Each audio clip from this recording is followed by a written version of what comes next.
Well, hello, everyone. Good afternoon.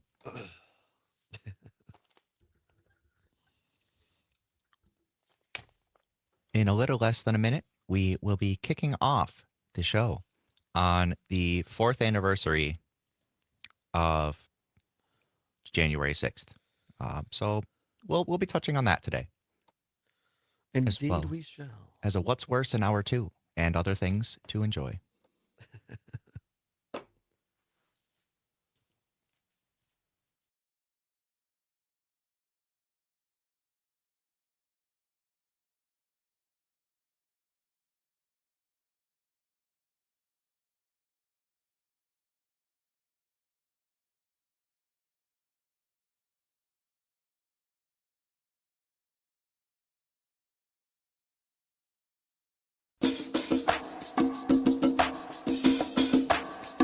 Live from the Civic Media World Headquarters in Madison, Wisconsin, it's the Todd Allbaugh Show.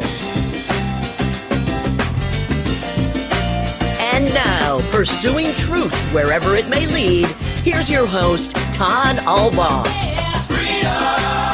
Across Wisconsin on the Civic Media Radio Network and streaming worldwide on the Civic Media app. Good afternoon, everybody. I'm Todd Allbaugh, along with our outstanding producer, Mr. Aaron Zommers, on the board. Welcome in Monday, January 6th, 2025. A great day to be a Wisconsinite. Now 6 past the hour of 12 noon from beautiful downtown Madison, a block off the Capitol Square. Mr. Zommers, how was your weekend?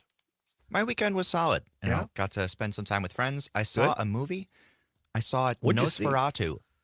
Not a movie for the kids. I'll say that. What is it called? Nosferatu, like the old vampire movie. Oh, God bless you. Yeah, yes, thank you. Is this a new vampire movie? Yes, it's a horror movie, a reimagining of one of the first vampire movies, and it's a very horny movie. A what? You heard me. Really? Sex and vampires. Yeah. Who did a movie with that? Was it Tom Cruise? Did he do a movie with something like that? I don't know. But it's a sexual movie, but not sexy, just disturbing. Ooh, not my cup of tea. Not horror is not in my genre of movies I enjoy. So How was yours? but I'm glad you enjoyed it. It was fine. Just kind of laid low.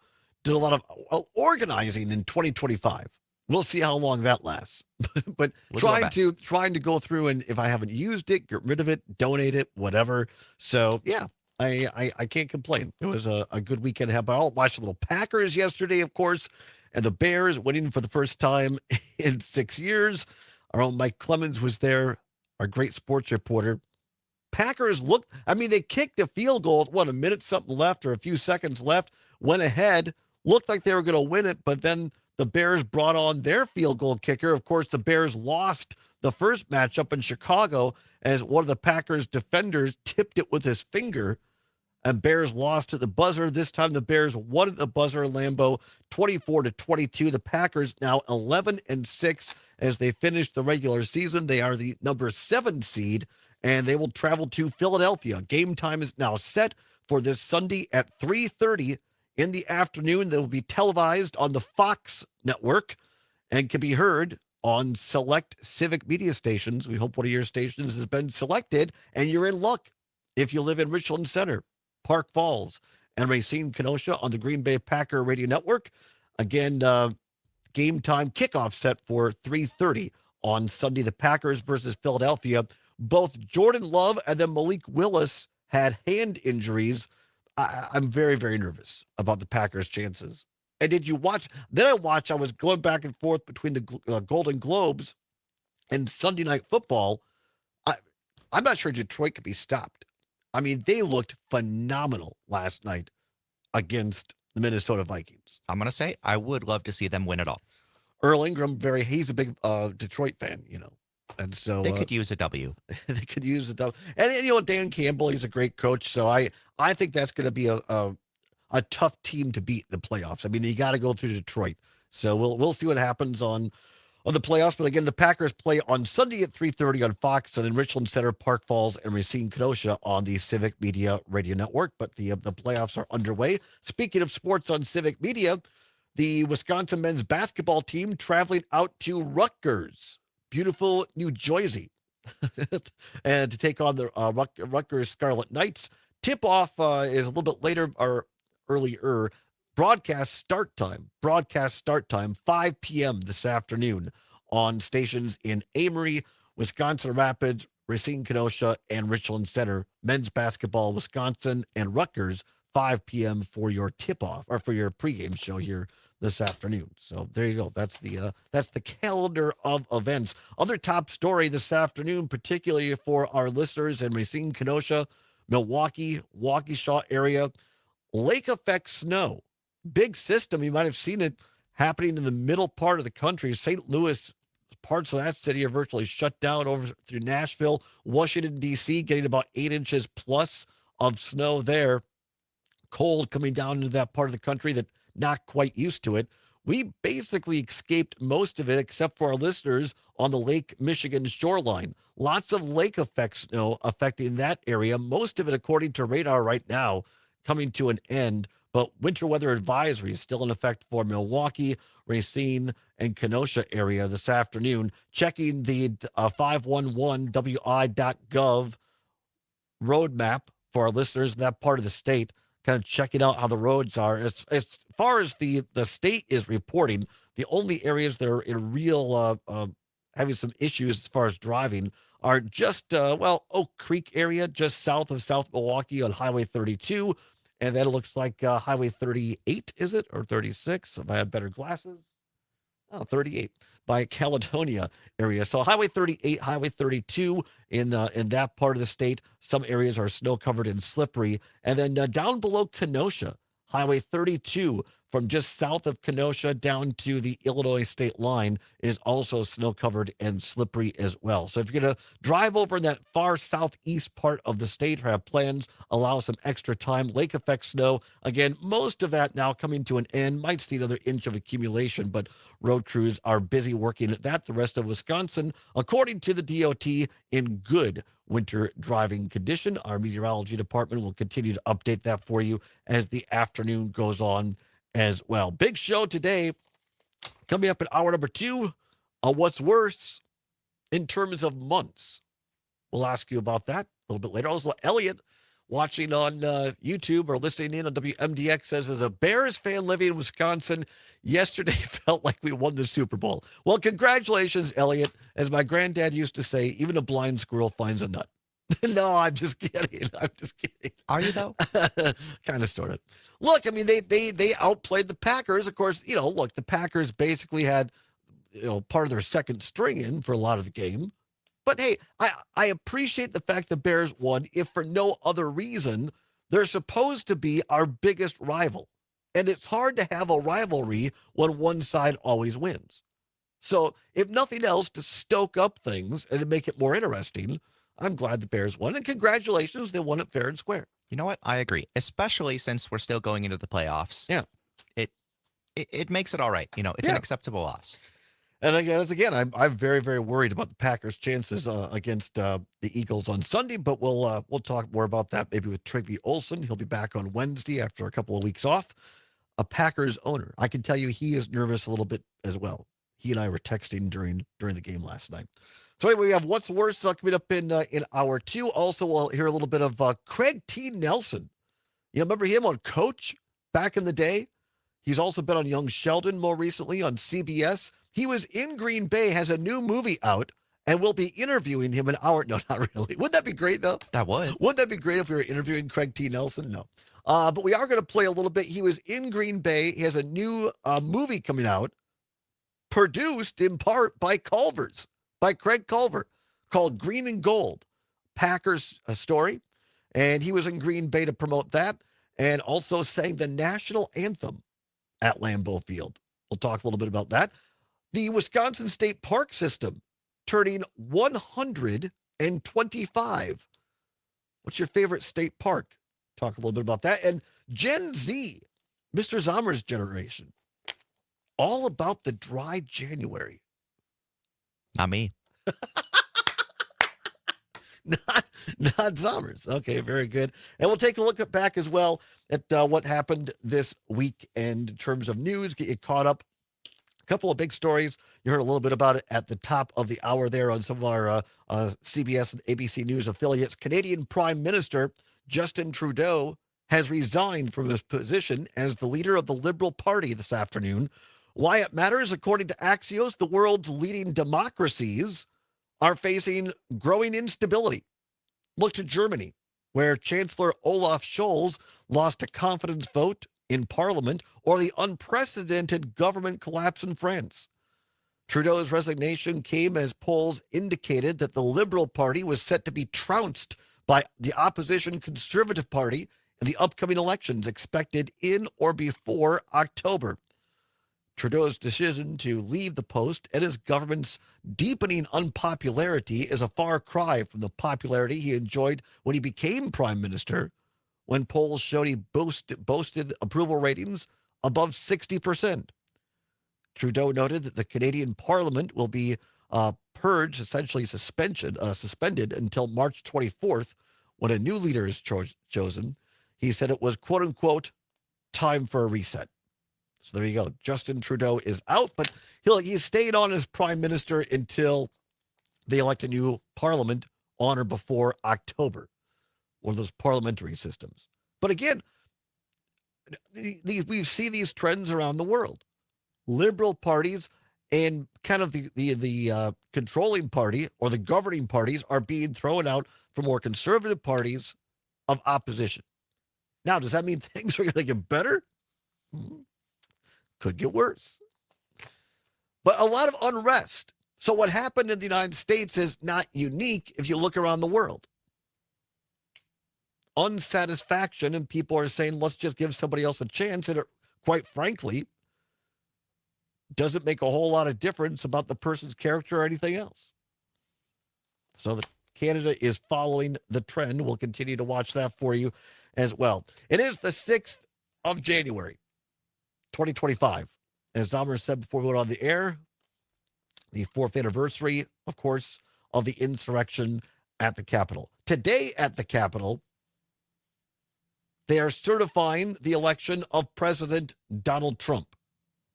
Vice President Harris has now called the joint session of Congress to order to certify Donald Trump's win.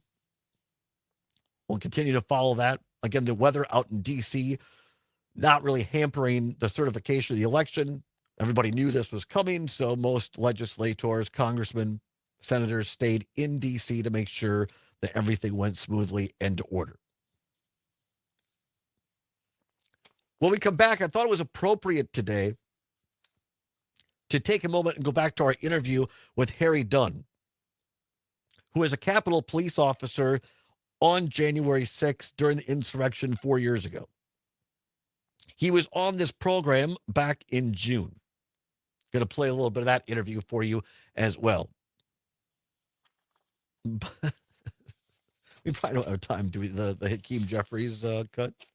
We'll play that. All right, we'll play that. Hakeem Jeffries got in a great line, by the way, on Friday. We'll play that cut for you and kind of review, bring you up to speed, let you know what's going on now. Also, the Wisconsin State Legislature, the Assembly and the Senate inauguration day today. The 1 day of bipartisanship. We'll see how long that lasts. Don't go anywhere. It's the Todd Allbaugh Show for a Monday, January 6, 2025, right here on the Civic Media Radio Network.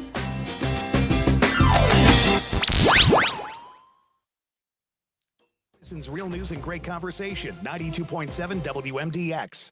Verlo Mattress is more than just another mattress store. They're building better sleep for Dane County with handcrafted mattresses made to order right in Madison. And since they live there too, they make every dollar spent matter, actively partnering to benefit the community. You may even see Maddie the mattress mascot bouncing with joy around town. In this new year, get what you deserve. A mattress that supports your dreams. American made, locally crafted.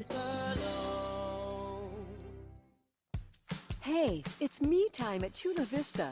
Time for you to pamper you. Do you want just like the applause and then his zinger, or do you want the stuff after? I want the stuff before where he's saying, right, but I mean the stuff before and then into that, and then afterwards there's applause from his party, and then he says something else. The whole thing's a minute, or else it'd probably be like 40 seconds. All right, well, just start it. I'll just fade it out if you're done. I can give you the high sign when we're done. Yeah, that's fine. Canyon views in Chula's Aerial Adventure Park. And dining comes any way you like it. From pizza to Wisconsin's #1 ranked steakhouse. Yes, Dave, that's More than exactly the one. 600 And guest it is groups to funny. choose from. Everyone With else, $10 you'll just have to see. million in updates. Chula Vista, everything you've been wanting, all right here on site. Check it out at chulavistaresort.com. Miles and miles of freshly groomed cross-country and hiking trails. Ski, sled, snowshoe. Warm up at our indoor water park. chulavistaresort.com. This is Chad Spate. Sometimes I'm overwhelmed by the hatred and misinformation that consumes our world, but I also know that we cannot build a house of justice and inclusion on a foundation of hatred and lies. We have to practice what we preach. At Chad's Design Build, we confront injustice the same way we confront a poorly built home.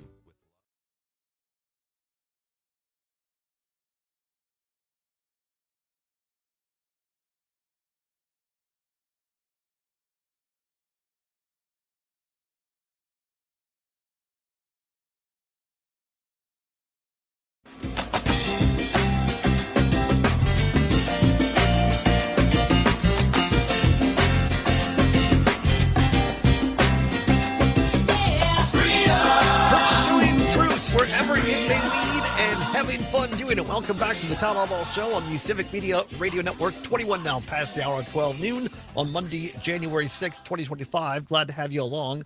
Following lots of different things going on at this hour. Right now, Congress has been called to session by Vice President Kamala Harris. It is quite a scene seeing the Vice President on the dais next to House Speaker Mike Johnson. All is expected to go well despite the winter storms in D.C. Most Congress people stayed in D.C., expected to go off without a hitch the certification of the 2024 election, which will certify Donald J. Trump as the next president of the United States. Well, I want to take you back just for a moment to last week, by the way, because when we left you on Friday, Mike Johnson had just become, they had to wait. There was a lot of arm wringing going on behind the scenes, but Johnson did ultimately get elected speaker by one vote. And according to this great piece by Heather Cox Richardson, she says after the initial vote, but before it got gavelled to a close, Johnson went into his office with 8 members of the far-right Freedom Caucus, while Trump and incoming Chief of Staff Susie Wiles called the holdouts. When they emerged, 2 of the members who had voted for people other than Johnson switched their vote to him, giving him the votes he needed to become the Speaker of the 119th Congress. One of the holdouts, Ralph Norman, Republican of South Carolina, was the man who urged Trump to declare martial law back in January 17th of 2021 to keep President-elect Joe Biden from taking over the presidency. Yeah, that guy. Now, as soon as they had voted for Johnson, 11 far-right representatives sent a letter to their colleagues saying they had voted for Johnson because they wanted to make sure that they didn't mess up today's counting of Trump's electoral votes. But they warned if Johnson didn't reduce the deficit by enacting real spending cuts, stop working with Democrats, and only entertain measures supported by a majority of Republicans, they would challenge his speakership. Not exactly job security, you understand. Now, for his part, Democratic leader Hakeem Jeffries went to the dais after it was confirmed by the vote and gave always the opposition leader gives a speech and gives the gavel over to the new speaker. That is tradition. And Hakeem Jeffries did a fine job. He had the line of the day on Friday. You might have missed it. Here is Hakeem Jeffries giving his speech before he introduced new House Speaker Mike Johnson. 2 months ago, the American people elected Donald Trump as the 47th President of the United States of America. A standing ovation by the Republicans.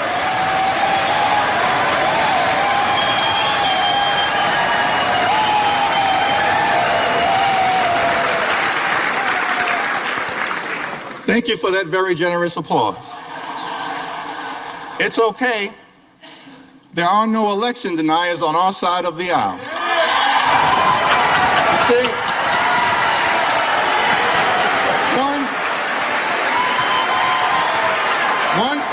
One should love America. One should love America when you win and when you lose. That's the patriotic thing to do, and that's the America that House Democrats will fight hard to preserve because we love this country. There you go. House Speaker, or pardon me, House Democratic Leader Hakeem Jeffries. I thought that was the line of the day. Well, and really kind of baited in the Republicans. And they took the bait. They took hook, the bait. line, and sinker. Yeah. Whoever wrote that, or whether maybe it was him, but whatever person on his staff that helped him write that, that was well written to get the response that you want to kind of lure people in. But he's also, by the way, it also happens to be right. You know? That the way that our institutions, our country, and democracy works is that you agree to abide by the results of the election, whether you win or lose. That's the point. I remember this day 4 years ago. I was working in what would have been my second coffee shop that I owned. And I told my barista that was working with me that day, Willie, we were watching on the TV in the shop. You know, I'd worked in that building part-time for almost 4.5 years. I said, that is not normal. I said, you can't just go in. There is something really bad going on here. And watch it in real time, as I'm sure many of you listening today.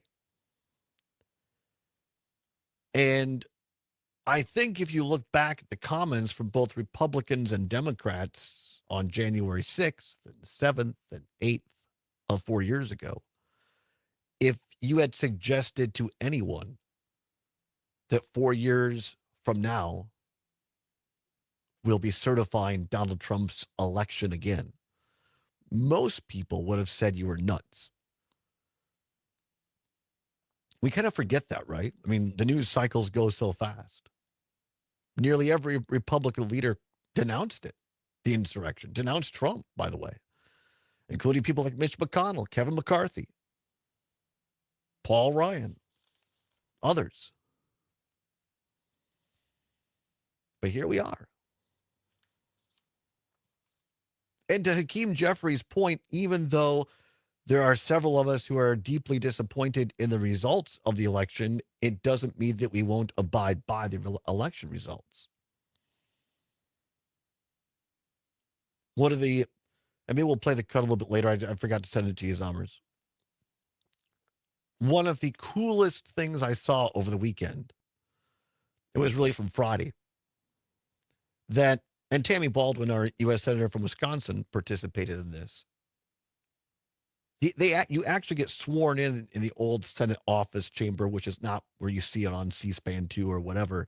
It's a private type of ceremony where you have your friends and family, your significant other, whoever has a Bible or whatever you want to put your hand on, and the vice president, who is the president of the Senate, swears you in. And new senator from Arizona, Ruben Gallego, his son, I don't know how old he was, maybe 8, 9. He was there next to his dad as the vice president was swearing him in. And he looked up at her and with just kind of sad eyes, he said, and so sincere, this kid, and said to Vice President Harris, I'm really sorry you lost. And it could have been just a flip moment, but to show you the kind of person she is, she got down kind of on her haunches at his eye level and talked to him sincerely. And said, it's okay. It's all right. It's okay. We're not going to give up. Compassion and goodness. What we need more of in this country. Going to come back, hear from Harry Dunn, the Capitol Police officer who was on the show back in June. What are his remembrances from this day 4 years ago? Stay with us. Real news and great conversation. 92.7 WMDX. This is your local civic media radio station. Want to hear even more? Anytime? Find all of it at civicmedia.us. Because the weather varied so much by region over the past year, so did alfalfa production. And we're at a time of year now where if you didn't have enough hay for the winter, you're looking to find some. I'm Stephanie Hoff with the Midwest Farm Report along with you midday on a Monday. Becky Brathel joins us. She's a regional crops and soils educator for Pierce, St. Croix, and Barron counties. She also authors the Division of Extension Hay Report. She walks us through hay inventory around the state. So we had kind of an interesting year. Like the last 2 years, we've had some droughts, and so that's been hard to get hay to grow back or to grow. And then this year, with all the rains this spring, most people were able to get first and second crop off. But if you were in those places with the high droughts for the second half of the year, your inventory, you probably started to have to feed some hay. And so in the places where there were droughts in our state, the supply is not as high as people who got timely rains during the growing season. Becky Brathel with the Division of Extension. Stick around. We'll take a look at our midday commodity prices next. Did you know you can build a water and nutrient superhighway in your soil? You just need the Maximum Acre solution from Sound Agriculture. The easiest way to maximize your crop's access to nutrients all season long. How does it work? First, Source turns your soil into a nutrient factory, activating microbes that supply nitrogen, phosphorus, and micronutrients. Then Blueprint builds the delivery network. It provides a beneficial fungi called AMF, a powerful biological partner that plants rely on for macronutrients, micronutrients, and water. When used with Source, Blueprint expands the crop's reach beyond the roots, helping it access nutrients and water when they're needed most. For the Maximum Acre solution that leads to bigger, healthier, and more productive plants, source it with Blueprint. Talk to your dealer or visit sound.ag. Commodity prices are seeing strength to kick off the week. From Chicago, cash corn is trading up 8 1/4 cents at $4.59 a bushel. December new crop corn is up a nickel and 3/4 cents at $4.46 1/2. Cash soybeans are up 10 3/4 cents, trading at $10.02 1/2. And November new crop beans are up 8 1/4 at $10.16 1/2. Cash wheat is up 12 1/2 cents at $5.41 3/4. And July new crop wheat is 12 1/4 cents higher, trading at $5.61 1/2. If we look at our Class 3 milk contracts, the February contract is up 22 cents at $20.79 a hundredweight, and the March contract is up 23 cents at $20.45 a hundredweight. For the Midwest Farm Report, I'm Stephanie Hoff. Local radio for you and your community. It's Civic Media's mission with stations across Wisconsin. Find your favorites at civicmedia.us. Partly sunny and rather breezy today, with winds out of the north, taking our high temperatures of the mid-20s and making it feel more like the teens. Dave, yes, I'll Then give you the tonight, spoiler we flirt with the alert. single digits for overnight lows, Devil's and Lake for is tomorrow, a big fan low of, yeah, I'm a 20s. big fan of that We've one. got a ton of sunshine the entire week. I also really enjoy Currently walking it's at Governor Nelson 21. State Park, just closer here to Madison. And although I've only been there once, Copper Falls State Park, way up north, is beautiful as well. Yeah, I know. I love the pizza. I have not been to that one. Yeah, it's really nice. The waterfalls are incredible. 48 beers on tap and a great selection of wines. And the atmosphere. Not only is For the others on the restaurant stream, Dave had gorgeous, asked if Todd has a favorite park windows and mentioned that open, he enjoys Devil's and Lake. They won a Best of Madison Gold Award this year. I love Sugar River Pizza on Cabela Drive in Sun Prairie. You took the words right out of my mouth. Yep. SugarRiverPizza.com. Oh, so you have heard of it. Here at the Aaron Weber Group, we love to find hidden gems that aren't known or haven't been on the market for decades, and there's excitement around it. This do you new want the year, certification make up your on the resolution screen, or- about finding that perfect gem of Yeah, a home. we can take a look the at it Aaron real Weber quick here. Group What can it do is. it. Is it done After yet? all, I think even the it word might be done. I don't know. resolution I'll check. has solution 30 in it. seconds. And we're Thanks.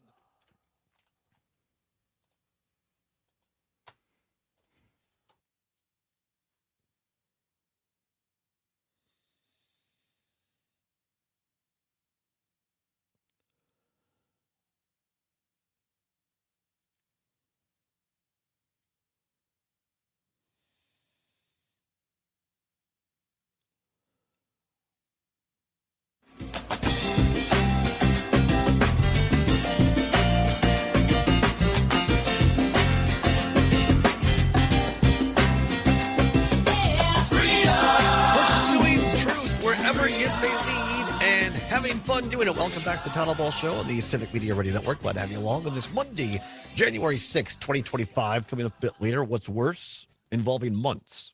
A little bit lighter look at the news. What's your favorite state park? They're turning 125 years old this year. Talk a little bit about that. And Craig T. Nelson, coach, singing the national anthem at the Packers game, which, of course, yes, the Bears won.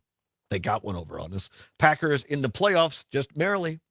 They will take on the Philadelphia Eagles, 3:30 kickoff time on Fox, on television, or you can listen to it on the Civic Media Radio Network in Richland Center, Park Falls, Racine, and Kenosha.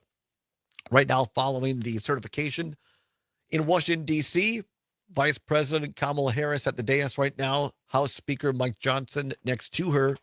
They have gone through at least the count, the official count, and can now report that Donald J. Trump has been officially certified the winner of the 2024 election, 295 to 214. So it's over. It has happened the way that the Constitution dictates. You see how simple that is? There's a vote. You certify the results. Democracy moves on. You might not like the results, but that's the way democracy works. As Hakeem Jeffries said, we played the cut for you in the last segment. Unlike 4 years ago, on January 6th, where rioters stormed the Capitol. And also, Johnson and Harris just shook hands.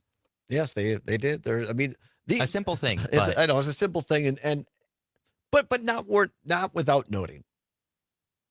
And I know there's a lot of folks today who are really upset about this happening. Very angry. There's a lot. I was home doing a lot of just kind of household stuff and trying to sort out work on the show. A lot of just kind of homework stuff. I was going through stuff online a lot. And the tone and the tenor of a lot of online media right now, not even like official media, but just people's takes on social media on the left, extraordinarily angry. You can just tell there's a lot of hurt, a lot of disappointment, a lot of anger. That's okay to be angry. I certainly don't. The person I wanted to have elected didn't win.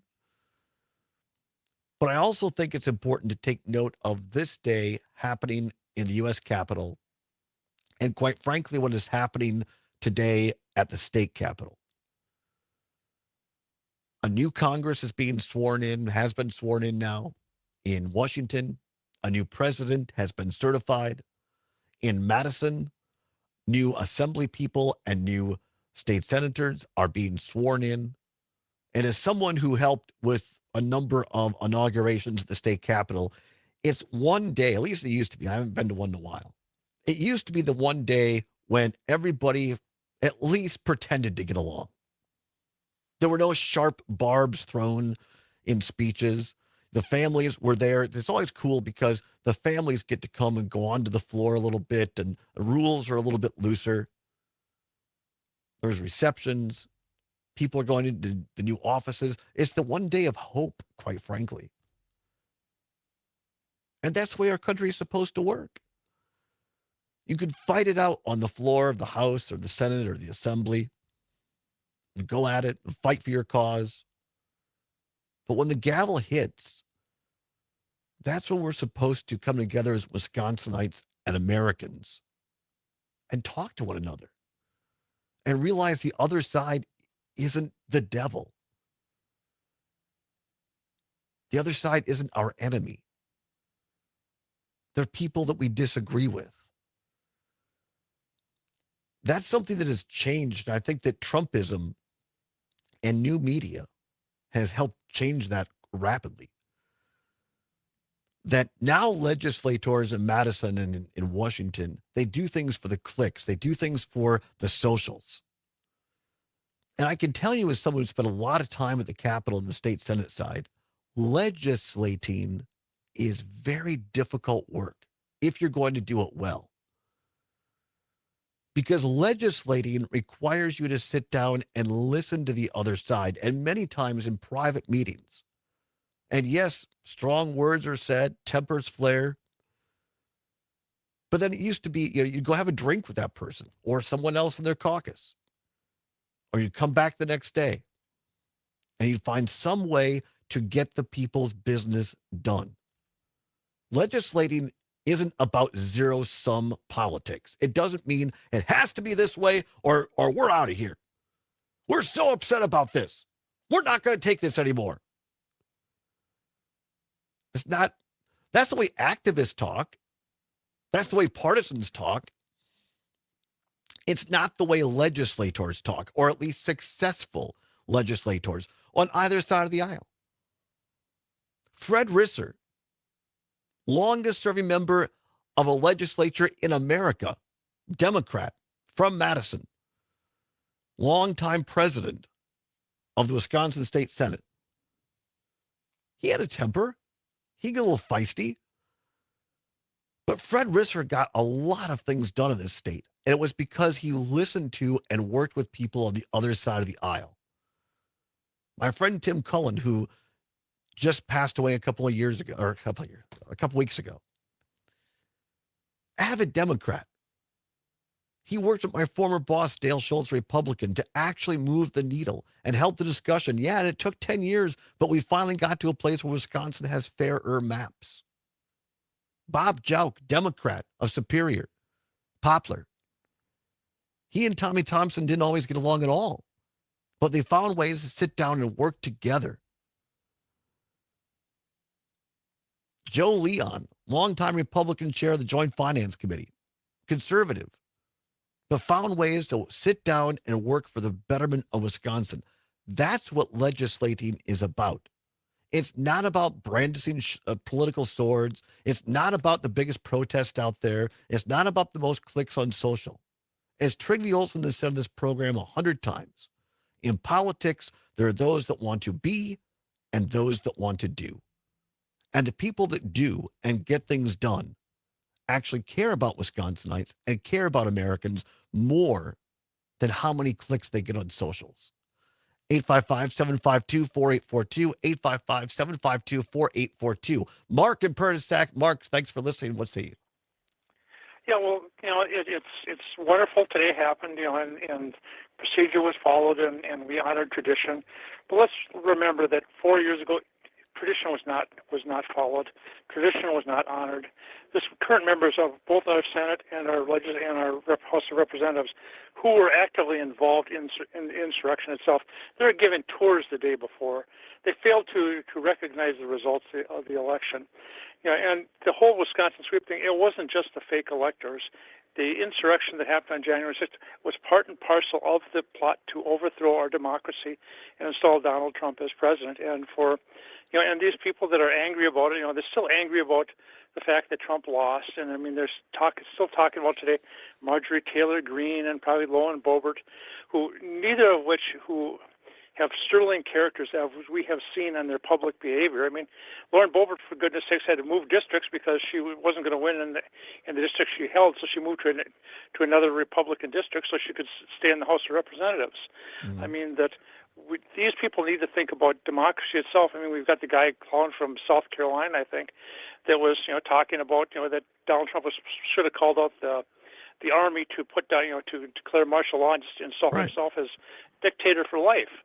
I mean, that South Carolina, for goodness sakes, that's a state that instituted the insurrection against the United States during this for the Civil War. Right. I mean, I'm not. Shots were fired. And Mark, I don't agree with anything. I agree with everything you said, and we're going to have these quotes from a police officer, Harry Dunn, in a minute. And yes, we should never forget what happened 4 years ago, and we should call that out. But I don't think it's appropriate to be. Maybe not appropriate. Maybe that's too strong a word. I guess. I'm happy that even though I don't agree with the result, I'm happy that democracy is continuing today, because I think we have certainly this example has to be set. Don't you think? Certainly, it has, and we did set, and the example was set today, but they failed to do that 4 years ago, and that should be recognized as well, is because we played by the rules, and they didn't, and even Mike Johnson, who, for all we know, he was in an ass deep as well, knew what was going on back 4 years ago. Yep. So I mean, that if I ran into these people in the street, I'd challenge them with that question. What did you know, and when did you know it? And that because they're oaths to the Constitution, and that they're and they all are frequently, they want to claim God, that they, so help me God. Well, God does not look fine. What is it in Dante's? What's the circle of hell where Oathbreaker sent to it in Dante's Inferno? I mean, that I can't remember if it was the seventh or eighth circle of hell they were sent to, but I mean, it was one of the worst, one of the less pleasant ones. Appreciate the call, Mark, as always. 855-752-4842. Peggy, listening in beautiful Brooklyn, Wisconsin. Peggy, thanks for calling in. What say you? I think the problem is yes, it was a wonderful day. Yes, the Democrats always extend the olive branch.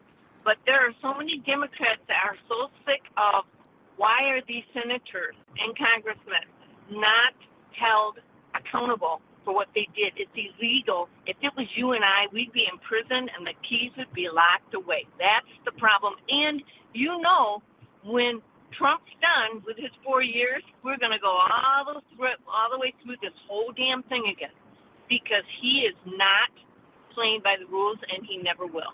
Yeah, I get it, and I'm fearful and concerned about what could happen in 4 years. I'm hoping not, but I don't discount what you're saying either. And yes, I think you're right. Many of the things that Trump has done and been proved in court, you and I would be in jail for it. I mean, Biden himself has said that Merrick Garland was probably a poor choice for attorney general. But and we won't go down that road right now. But I'm not saying there's one reason that Trump was elected in November, but certainly the fact that there was a portion of Democrats who decided to stay home or vote for someone else did not help Kamala Harris. And I agree, but Johnson should be in jail. I mean, come on, people. Mike Johnson? He's even admitted to what he's done. Well, I'm not aware of any charges that have been brought against Mike Johnson directly. No, Ron Johnson. Oh, Ron Johnson. Well, yeah, that's a whole other kettle of fish, and he delivered the fake electors to he's even Washington. admitted to it, and they're never going to go after him. Yeah. Well, again, Josh Call, a Democrat in Wisconsin, apparently hasn't found evidence to enough that he feels to bring it against Ron Johnson in court. But I don't want to speak for him. All we know is there are no charges filed. To your point. Right. So it's just that's why Democrats are so ugly and so pissed off, is because we always extend the olive branch. I loved Obama. He did it over and over, and there were days I wanted him to pull his big boy pants up and say, done. And that's what Trump does, and that's why people vote for him. Yeah. Well, I appreciate the call, Peggy, as always. Thank you so much for listening. 855-752-4842. Want to come back on the other side? Well, because, we probably need to come back and do it. Because I want to play this. It's not very long. We just took a portion of our interview with Harry Dunn, who is a Capitol Police officer. And it wasn't just there for a little while, by the way. It was there quite a while. He was on the show back in June.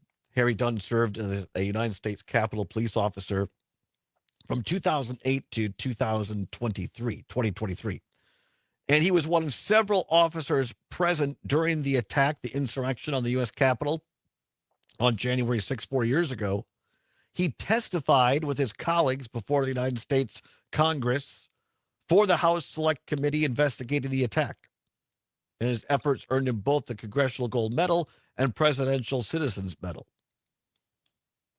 Now, he was on this show, as we said, back in June, trying to bring awareness. And I think moving forward, one of the questions that we have to keep in mind that may be helpful in future elections, say for Congress or other things, if you say that you're for law and order, then how can you really say that January 6th was just a little tourist ride? You can, I don't think. But don't take it from me, a former Republican. Listen to a guy who was there, a police officer, on the other side. It's the Allbaugh Show on Civic Media. News and great conversation. 92.7 WMDX. Between all the holiday parties, weekend tailgates, and family get-togethers, We've been overindulging a little more than usual Tony, over the holidays. sent us but a now picture we are of starting Copper the Falls new year Park. off on a very nice, healthier Tony. note by Thank you. taking active liver supplements from That's a New very Nordic nice picture. every It day. is. Active Liver contains a powerful blend of turmeric, milk thistle, and globe artichoke extract, Milk all thistle. natural ingredients that help protect the liver so that it can protect you That's from what I- toxins. that's what I need It's in my like giving diet. my body Thistle. a I daily need more- detox. I need I've more never milk felt thistle better, in my and my diet. energy is through the roof. And my doctor is already impressed with how much better my numbers are looking. So if better health, more energy, and detoxing your body are some of your priorities this year, I was about get to write the Active Liver podcast today title, and I almost start typed the year milk off thistle. knowing you're giving your liver some well-deserved relief. Active Liver is available in both tablets and as a delicious gummy. You can find Active Liver in stores at your local CVS or online at Amazon or NewNordicUSA.com. My part-time service in the Army National Guard makes it possible for me to be more for the community I call home. My training helps me at work when I lead by example. The Army National Guard has taught me the value of showing respect to those I come in contact with each day. My service also allows me to be there for my community in ways others can't. I help my hometown recover after nature strikes. My service in the Army National Guard allows me to keep my country and those I care about safe from threats. I also work with a network of professionals that help me succeed and accomplish the mission. Plus, the Army National Guard education benefits make getting a higher education a reality. Being an Army National Guard soldier makes living and serving in my community more rewarding every day.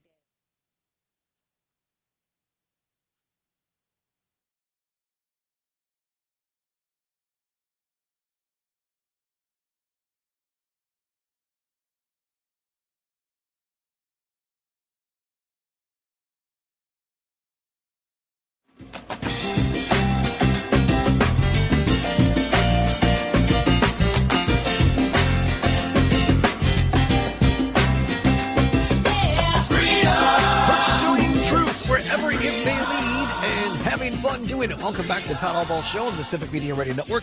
9 before the hour of 1 o'clock at the top of the hour, news, weather, sports. And then back with hour 2. Going to do a what's worse in hour 2 on months. We'll talk about that in hour 2. Also, the state park system here in Wisconsin turning 125 years old. That's what we need to do with this show more in 2025. Get to more state parks. Craig T. Nelson, coach, sang the national anthem in Green Bay. We'll have a cut of that. And are you doing dry January? New trend says younger people are giving it a try. Talk about that more all in hour number 2.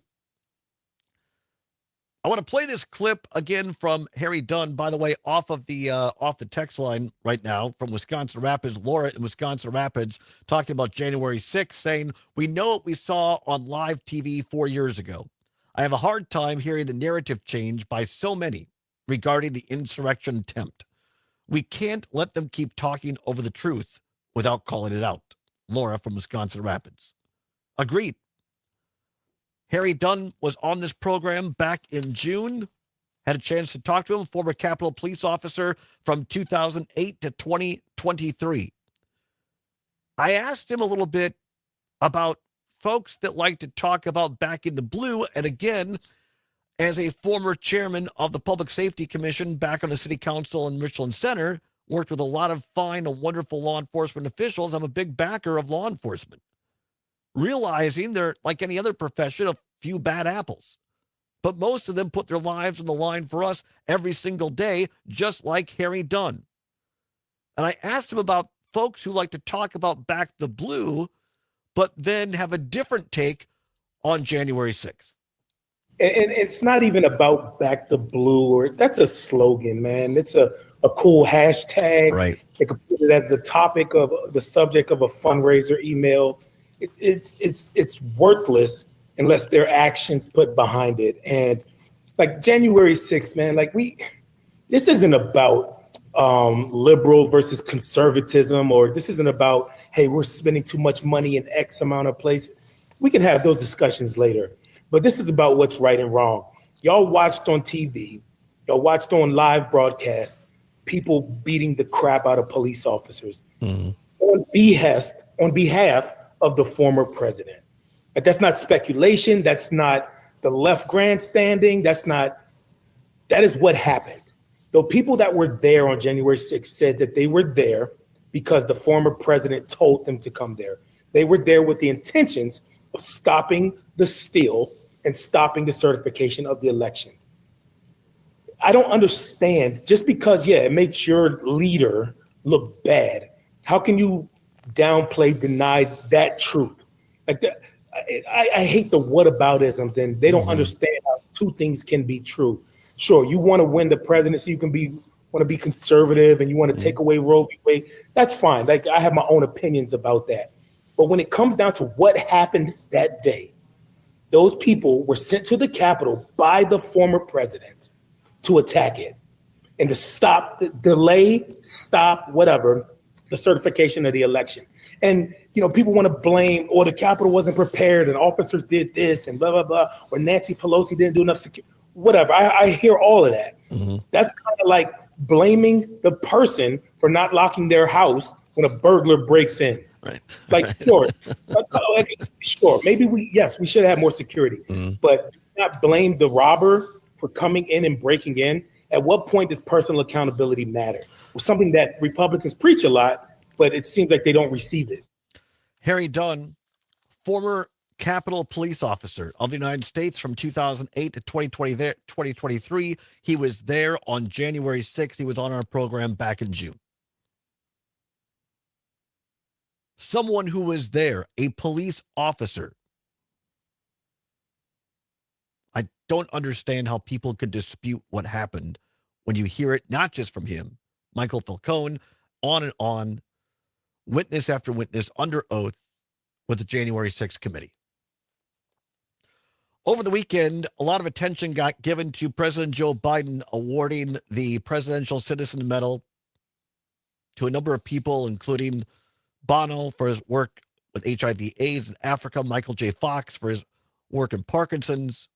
Yes, George Soros got one. I'm not sure why. I think that was a mistake. Hillary Rodham Clinton for her work as Secretary of State. That got a lot of attention. What got less attention was that President Biden also awarded at that ceremony the Medal of Honor to 5 Korean War veterans who may have been denied the nation's highest award for military valor because of their race or ethnicity, and upgraded awards of Distinguished Service Cross to the Medal of Honor to 2 Vietnam veterans. He also awarded the Medal of Valor to 8 public safety officers for acting above and beyond the call of duty. The awards went to officers who ran towards gunfire to save children during the Nashville Covenant school shooting, swam through freezing water to save a drowning woman, and rushed into burning buildings to rescue women and children.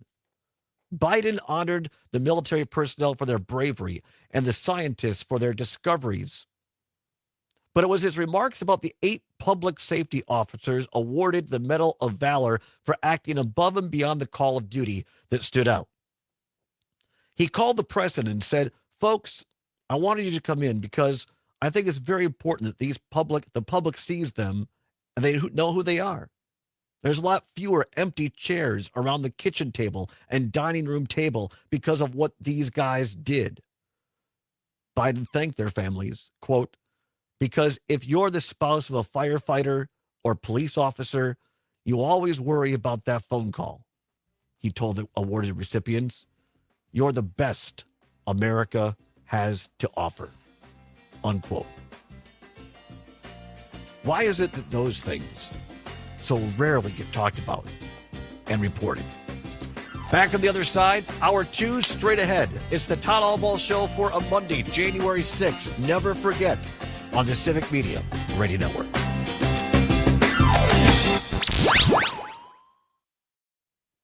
Real news and great conversation. 92.7 WMDX. John Peterson and Gordy Young. On our next show, the Dane County Humane Society will be here with another Jeff round Perry, I of do not believe there is a Milk Thistle State Park, but maybe But we there could work on should that. be. But there should be.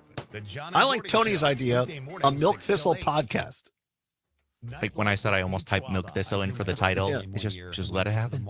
And I said, hey, while you're in there, And grab me a kids these Christmas days card. with their We're doing fancy Gift dry exchange later. January. So he walks upstairs, gets the card, hands it to me. I sign it, Merry Christmas. Love, Pete. And that was my gift to him. And I made him pick out, pay for, and retrieve. He's like, you are the laziest, cheapest. It was absolutely beautiful. Nightlight with Pete Schwaba. Weeknights from 6 till 8 on your local Civic Media radio station and on the Civic Media app. Your news, conversations, and a whole lot of fun. It's all on your local Civic Media radio station or the Civic Media app.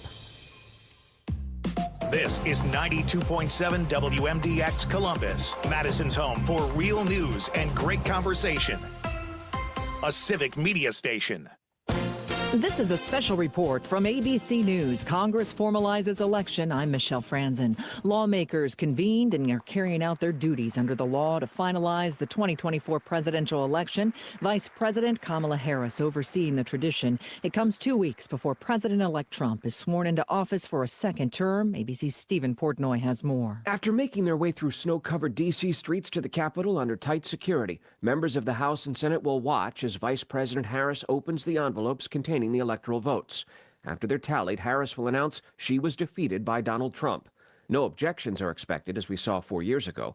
They'd be much tougher to make now. Under recent reforms passed by Congress, 20 senators and 87 members of the House would have to co-sign. President Biden, in an op-ed published in the Washington Post, urged Americans not to forget what happened 4 years ago when rioters stormed the Capitol. He says it should be remembered as, quote, a day when democracy was put to the test and prevailed. This is ABC News. You can always continue the conversation on social media. Share your thoughts when you find and follow Civic Media on Facebook, X, and Instagram. For 92.7 WMDX News, I'm Savannah Tomei Olson. If you need something to eat today, Culver's is raising money for the Families of Abundant Life Christian School. It's part of the Make Your Meal Matter campaign. Nearly 70 restaurants across the state will be participating. They'll donate a portion of today's profits to the Abundant Life Recovery Fund hosted by the United Way. The amount donated can differ by location. If you want to support that effort, just look for the Make Your Meal Matter sign at the Culver's closest to you. Now, from past experiences, these fundraising days tend to be busy, so if you want to go, maybe build in an extra 10 or 15 minutes. Meanwhile, a downtown Madison favorite is closing. Short Stack Eatery announced they will not be renewing their lease. Any weekend morning on State Street, you'll see a line out the door waiting for a table at Short Stack. The owners say they'll be pursuing their next dream in a different industry. They say they'll be going strong until May when they shut their doors for good.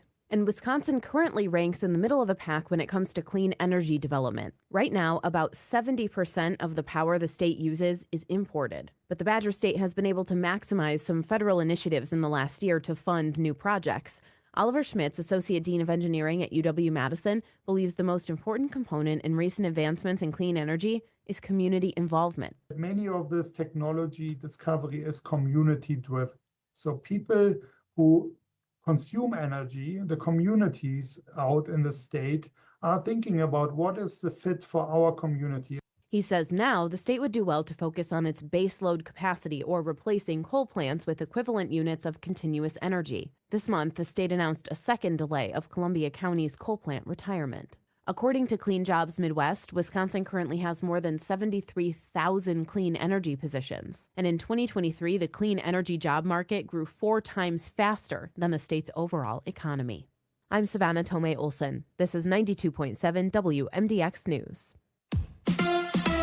The Packers fall to Chicago. Hi, I'm Mike Clemens with sports. Nearly 78,000 fans in 15-degree temperatures watched the Chicago Bears beat the Packers 24-22 at Lambeau Field. Packers quarterback Jordan Love had to leave the game before halftime after injuring his right elbow. I landed on it on the ground, I think, and just kind of pretty much lost all feeling in my hand and pretty much just went numb. Wide receiver Christian Watson suffered a torn ACL in his right knee. His season is over. Interim head coach Thomas Brown says the Bears were overdue to get a W. First time we won a game in 10 games. First time we beat these cats in 11 tries. A lot to play for, and no better feeling than Cairo having a chance to come on the field. Great job our field goal team to protect. It was perfect execution, drilled it, right, game over. So the Packers finished the regular season 11-6. They'll face the 14-3 Eagles in Philly on Sunday at 3:30. NBA Bucks basketball tonight. The Bucks take on the Raptors in Toronto. With sports, I'm Mike Clemens.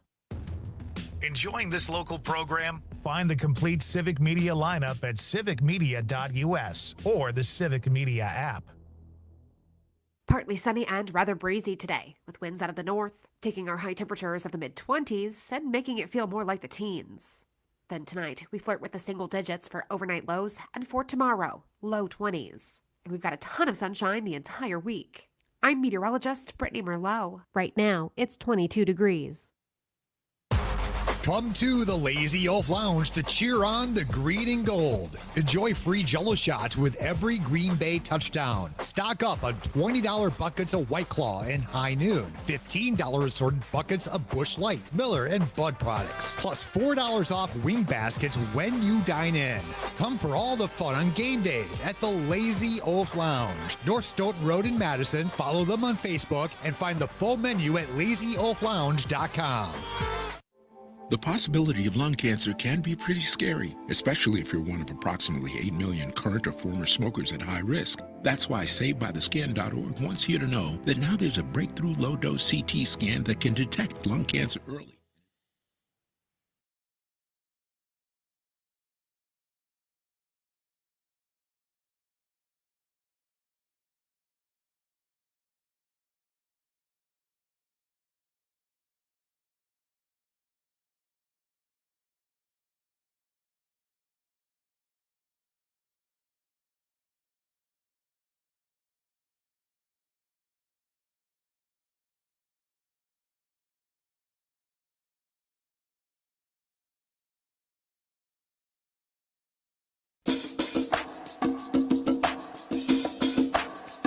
Live from the Civic Media World Headquarters in Madison, Wisconsin, it's the Todd Allbaugh Show. And now, pursuing truth wherever it may lead, here's your host, Todd Allbaugh.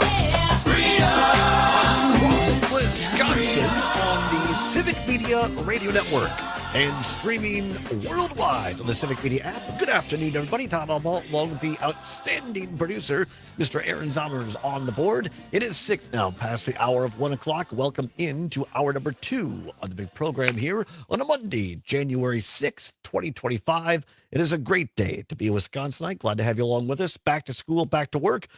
Some folks, not us, Zommers, but I know some folks took 1 or 2 weeks off during the holidays. And for some people, it's like, oh, back to I was getting ready this morning, and like the whole crew of the third hour of today, Al Roker and all those, they took like a whole week off last week. They were showing their vacation pictures. Al Roker was out in Pasadena for the Rose Parade. I watched a little bit of that. But we took New Year's Day off. We actually didn't because we pre-recorded a show, but we were here we were here all last week. Yeah, I mean, and having 4 days of the work week of the week of Christmas off. I mean, we recorded stuff ahead of time. Right. We prepared things, but not being here it's just weird to be gone for that many days when you do a live show every day. It feels like we're natural when we're here with you. We like to be here. You understand? It's the best 2 hours of the day, quite frankly. For sure. Just sit here and chill out with all of you. Glad to have you along. Coming up in hour 2, straight ahead, what's worse? Looking at certain months of the year, Craig T. Nelson, coach, sang the national anthem at Lambeau Field over the weekend. Gonna let you hear a little bit of that. Are you doing dry January? Might be surprised who is. And Wisconsin's state park system turns 125. Wow. I did not know that. More shows from more state parks. We've done it from Governor Nelson State Park, had Tia Nelson, whose dad helped create Earth Day, was a founder of Earth Day. And, of course, Governor Nelson State Park is named after her dad. So maybe more shows this year from state parks. We shall see. But glad to have you along here in hour number 2 of the big program. Of course, as we said in hour 1, it is now official. Donald Trump has been certified. his election, that is, in Congress. Kamala Harris oversaw the certification process along with House Speaker Mike Johnson, the vice president, very cordial, steadied the tone. And so normalcy, imagine that.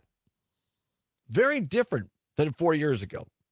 But normalcy has set in there. Justin Trudeau, Prime Minister of Canada, is stepping down as his Liberal Party's leader, will stay on as Prime Minister until the new one is elected. Sometime they're saying October or before, perhaps.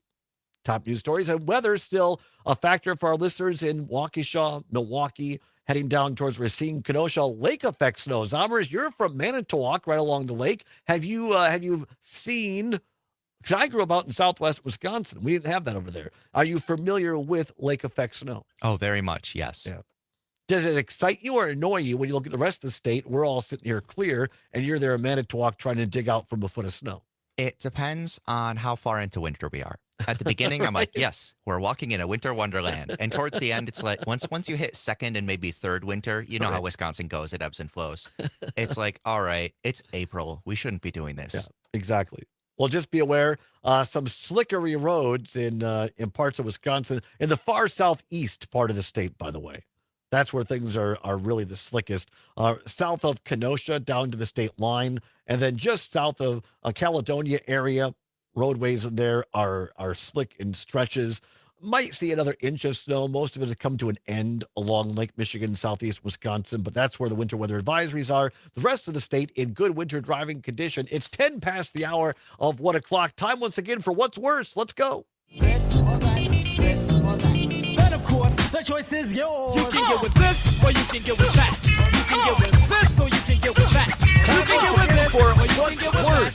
No money given away, no prizes involved, but your opportunity to be heard across the state of Wisconsin on the largest statewide privately owned radio network in Wisconsin. Do you know that, Zombers? No, but I'm not surprised. You did not know that. Well, that's true. Wisconsin Public Radio has a couple more stations, but they're publicly owned. We're the largest statewide radio network, privately owned, in the state of Wisconsin. You can hear us in every major market, and we're so glad to have you along with us. Your chance to answer the question of the day, and it fits right in with what Zommers was saying about lake effect snow, depending upon how far into the season you are. Here is very simple, but a good one. What's worse, January or February? What's worse, January or February? 855-752-4842, 855-752-4842. You can also text us on the Civic Media app. Download it today for free. Simply go to your app store on your Apple or Android device. Type in Civic, CIVIC, Media. It'll pop up a cute CM logo. Click on it. Takes less than a minute. It's free. It's what Gail King at CBS calls a deal. Open it up. The first 11 stations, you can find this all across the state of Wisconsin every day, noon until 2. Click on whatever station you want. Go over to the text icon. Click on that and text in an answer. What's worse, January or February? And it goes right to what you were saying, Zommers. Whether you like the lake effect snow or not. Yeah, it depends how many times you've had to shovel and or snowblow that foot of snow out of the driveway. Yes. Denise, listening on WMDX in Madison, says January. Because that's somebody else. Oh, I'm sorry. January on AUK says January because it's longer. Right. And I always thought leap year was in an even year. But then I looked up here and see, I saw a calendar earlier because I think last year was leap year. And there are 28 days this year, 29 in a leap year, but no, this is not leap year. All right, I'm not sure what I had fake news on leap year for a second, but January only 28 days this year. February 28 days, January 31. So I get that. Diane in Madison says I love them both in all caps. Diane in listening MDX, a winter person. Well, that's fun. That's why a lot of us live in Wisconsin. And I'm with you in regards to I like winter when there's snow. I'm not a big fan of I guess I'm okay with this kind of weather where it isn't. What I don't like is when it gets like really cold with no snow. Because if there's snow, you can kind of go out and do stuff. If there's no snow, you just spend as little time outside as possible. Yeah. John K. watching on YouTube. John, thanks for watching us. Says January's worse. Holiday season hangover. And weather seems to really kick into the cold stuff. But by February, we're all acclimated to the cold, and March is right around the corner. I agree. That's Really? where I'm at. That's where you're at? All right. Dave, listening in New Berlin, says historically February feels like the coldest month. February is worse. And see, that brings up, as a broadcaster, you always, there are the pronunciation police out there. Is it February, the way everybody says it, or is it February with the R in it? Most Wisconsinites say February. The R is silent. But I think grammatically speaking, February is the right way to say it. I don't know. I always remember Mark Kane on Channel 3, great host of Live at 5 and Live at 4. He was kind of, people would kind of call him out. They used to have letters on Live at 5. They'd have viewer mail, and people would call in and write in. And then once the internet got here, that just did that whole segment in. But people would call in and harp on Mark Kane for mispronouncing February, and he wasn't having any of it. Speaking of pronunciation, and I thought it was fantastic, quite frankly. Speaking of pronunciation and the internet, here is how February, I just said it wrong, is pronounced according to Google. Yes. February. See, it's like You do say the R. Yeah, February. But who says that? Nobody says that in Wisconsin. Not here. Jeff, watching on Facebook. Jeff Perry, our ongoing contributor. February is worse. Despite having the fewer calendar days, February seems like the longest month. See, I'm with my Richland Center colleague. For me, February is worse just because of what Perry said. Because it just, I don't know, I guess January, at least in our household, the tree was usually still up, at least for that first week of January. That's true. And there's a little bit of holiday-ish feeling in the air a little bit. You've got college football playoffs, which I'm into. You've got the NFL playoffs, which I'm into.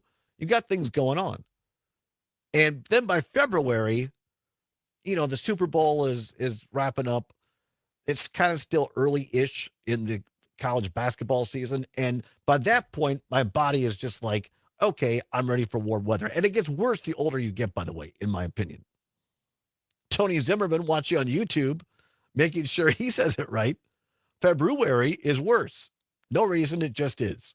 I agree, Tony. Because I'm not, maybe because I'm single, I'm not a big Valentine's Day person. That is true. Valentine's Day is really annoying. Even when I was in a relationship, I'm just like, come on, it's another day. This is a holiday company inspired holiday. I don't need to spend way more money on stuff I could get you any other day of the year. I shouldn't say I'm not a big Valentine's Day person. I think it just depends on whether you have a significant other or not, right? It also depends on if you have the same matched level of enthusiasm. Right. Yes. Alice, listening on WFHR, a great station up there in beautiful Wisconsin Rapids. I love that station. Got to visit the first time on one of our What Makes Wisconsin Great tours. Great folks, great staff up there at WFHR in Wisconsin Rapids, great community station. Alice, listening in beautiful Cudahy, says she loves winter, but February is longer because it's a teaser. But February is worse because is longer because it's a teaser. All right, there you go. No, I love the seasons. I guess I'll say that, and winter is part of the season, right? We're asking what's worse on our question today: January or February? Call in 855-752-4842, 855-752-4842, or text on the Civic Media app. Now that I'm thinking more about it and reading these people's answers, I think I want to change my answer. I think February is worse. You're changing your answer. Yeah, because in January, you're like you mentioned the holidays. You still get to listen to Christmas music, which makes at least at the beginning, which makes the cold weather more tolerable. And you still get to see family members more. Whereas in February, there aren't really any events where you're seeing your family.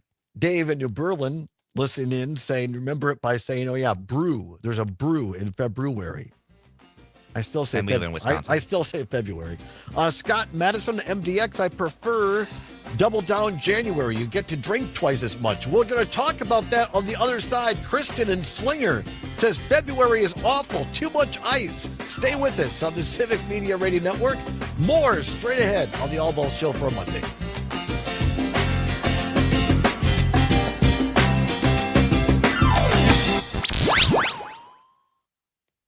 I swear I'm not bandwagoning. I just didn't think it through.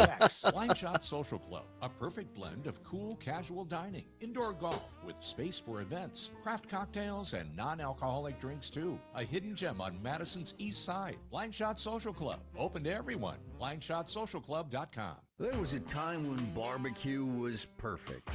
A strong, reliable flavor that could be counted on. But then big manufacturers decided that barbecue needed to be zesty or spicy or sweeter or whatever. If you miss the good old days of great tasting barbecue, we'd like to We would have taken a call from Jesus. Grandpa's Barbecue. Made in small I got very packages excited. From Grandpa's original recipe. We had a new caller. Buy yours online today Wrong at number. All wrong. You're calling on accident. I'm Dan Schaefer. Let's recombobulate. As 2024 comes to a close, It seems like we have a clear consensus of February being worse. Most listened to and most impactful stories of the year. If you're new to learning We'll about get to the recombobulation Craig area, T. Nelson this cut would be here a in a great place minute. to start to see what we're all about. This year, we covered the RNC in Milwaukee and the DNC in Chicago and broke stories that made national news along the way. We wrote about the fight And for we fair also have the maps coach and covered elections in the state Dillingham one. legislature like no one else. Oh, yeah, I yeah, wrote the, opinion columns shaking of and hands. feature Yeah, stories we'll and see. conducted We extended don't get to that. sit-down interviews like one with We'll do it Senator Tammy tomorrow. Baldwin. I hosted We shall see. podcasts and radio shows, and of course, It's joined not the Civic Media Network. particularly You've heard me timely. It's all over just, the yep, airwaves this is for the yeah, last few months. how you should do things. This last year was discombobulating at times, but we did our best to make sense of it all, and we've got a whole lot more recombobulation in store for the year ahead in 2025. Find all of Dan's work at the Recombobulation area and on our website.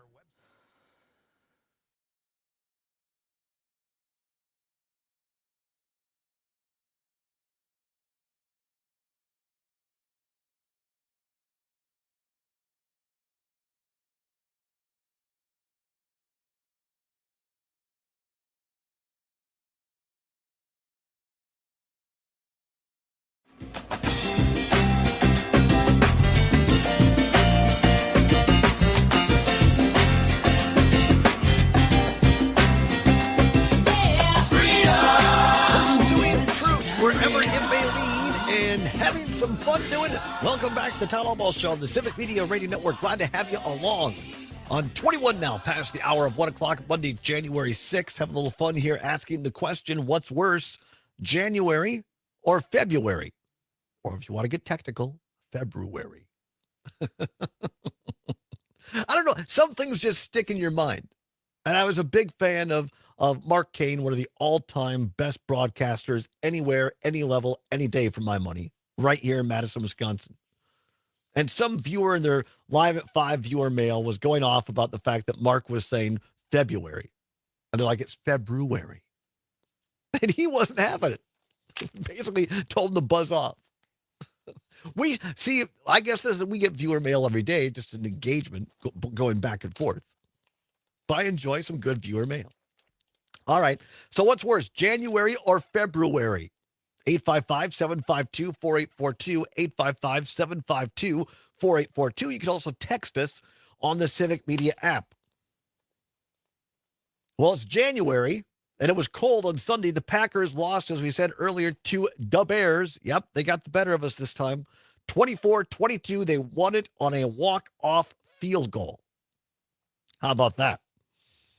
Packers will now face the Eagles on Sunday on Fox at 3:30. You can hear the game on select stations on Civic Media in Richland Center, Park Falls, Racine, and Kenosha. Packers, Eagles, 3:30 on Sunday, division playoffs, wild card, playoffs. But this weekend, in a story at the Green Bay Press-Gazette, says if singing the national anthem at Lambeau Field on Sunday was the culmination of Craig T. Nelson's journey with making and promoting the upcoming Green and Gold movie, he couldn't have asked for a more memorable exclamation point. So this was fantastic. Craig T. Nelson, a lot of people remember him from Coach, more recently on Young Sheldon on CBS. He's in this new movie called Green and Gold. It's produced in part by Culver's. Yes, that Culver's. By the way, get yourself to Culver's today. I'm going after the show. No joke. No joke. I'm not kidding around. They're doing a great thing for this school here in Madison that had the shooting, and they're going to give proceeds to families. So help people out. You're hungry. As my friend Sam likes to say, got to eat somewhere. Get yourself to Culver's today, buy something, and help out these families here at Abundant Life Christian School in Madison who are going through that tragedy of the shooting. Now, there's a real thing we can actually do to help out our friends and neighbors. Is that a specific location only? There are 70 that are participating, 70. wow. So I think it's most of the Wisconsin Culvers across Wisconsin. So get yourself to a Culver's today. Culver's helped produce this. And this new movie coming out called Green and Gold. Craig T. Nelson, 80 years old, by the way, still getting it done at 80. So he was in Lambeau for the game to promote. It was this grand opening. Greg Culver was there for this new movie called Green and Gold coming out as a story about a farmer from Wisconsin who literally bets the farm on the Green Bay Packers season. I'm not making that up. I can't wait to see it. So, Coach Craig T. Nelson was in Green Bay. Let's give you a little taste here. Here was Craig T. Nelson. Here's a little bit of the Star Spangled Banner at Lambeau. Can you see by the dawn's early light was so proudly we hailed at the twilight's last gleam? Now, that's not bad. That's not bad. There were a couple of parts that he struggled with a little bit more, but hey, it's a hard song to sing, or a hard song to sing in front of 80,000 plus there at Lambeau Field. Probably it sounds odd because I keep thinking of his character Coach.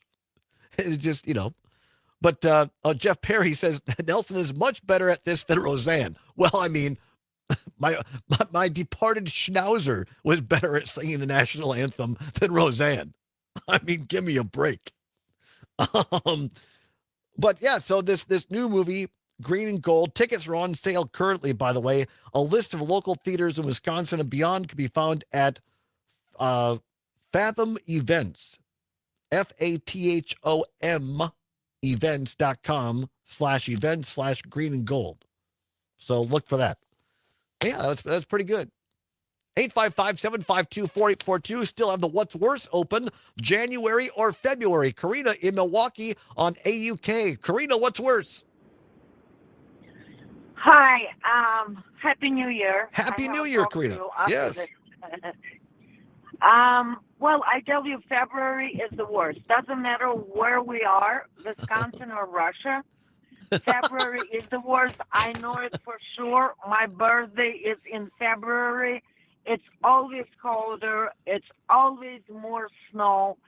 It's always, I would get, and even in Russia, I would get the skis, like the ice skis, because everybody ice skate and everybody do the, cross country in Russia. So I would get it for a New Year present. Right. And I would have to wait until it's really cold to actually skate in the February. Wow. Yep. So here's the question, though, Karina. But does the vodka taste better in February in Russia? Absolutely. Absolutely. Vodka does. I mean, it warms you up. Right. And vodka, absolutely. But what you need to do, you need to drink vodka, and then you need to drink tea. Vodka and tea. I love it. Thanks, Karina. I'm up against the clock. Happy New Year, Karina. Thank you. Ron in Milwaukee listening on AUK. Ron, what's worse, February or January? Well, I would say February. And, I think they could have fixed this by just naming the month February. But I don't know what the people in the That's good. climates would do. But this cycled me back again to an old Firesign Theater comedy record album from the 1970s. And the villain at one point shouts, he's a melodramatic villain, and he shouts, "The world is my oyster, except for the months with an R in them." True enough. Yeah. True enough. Hey, Ron, thanks a lot for calling. Thanks for your listenership. We appreciate it down there at AUK in Milwaukee. Be safe out there on the roads. A little slickery in parts of southeast Wisconsin, although it's going to clear up, get better as the afternoon goes on. Great. I would say for me, as I said, February. February seems to be the consensus. We had some Januaries. Yeah. All right, stay tuned. We're going to come back, ask you what your favorite Wisconsin state park is. They're turning 125 years old. And are you doing dry January? I don't think Karina and I are. Back after this on the Civic Media Radio Network.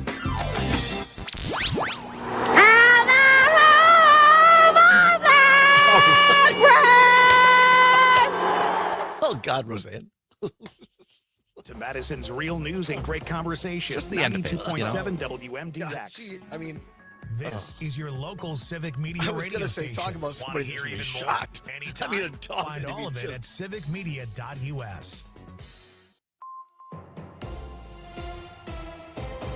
For 92.7 WMDX News, I'm Savannah Tomei Olson. Within Madison city limits, the first Christmas tree collection cycle begins today, so you'll want to have it out at the curb if you're ready for it to leave the house.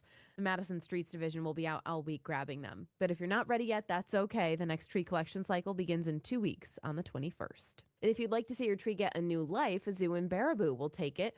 Ochsner Park Zoo is accepting Christmas trees for their animals. More than 100 people have already done it, and now their Arctic fox, goats, otters, and even snakes are enjoying them. I checked with the staff at Henry Vilas Zoo here in Madison. They said they do not need Christmas trees, though.